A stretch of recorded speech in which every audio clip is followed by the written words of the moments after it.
بسم اللہ الرحمن الرحیم۔ السلام علیکم۔ میری دنیا جماعت سوم سبق توانائی کے سوالات کے جوابات۔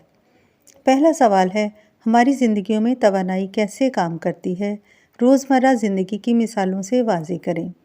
یعنی روزمرہ زندگی میں جو کام توانائی سے، بجلی سے ہوتے ہیں یا طاقت سے ہوتے ہیں، ان کو ہم نے واضح کرنا ہے۔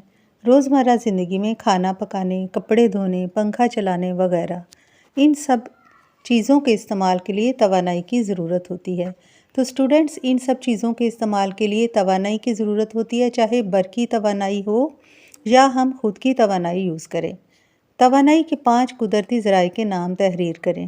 سورج، کوئلہ اور تیل، قدرتی گیس، پانی اور لکڑی۔ سوال نمبر 3 ہے، آپ کے خیال میں اگر ہمیں سورج سے توانائی نہ ملے تو کیا ہوگا؟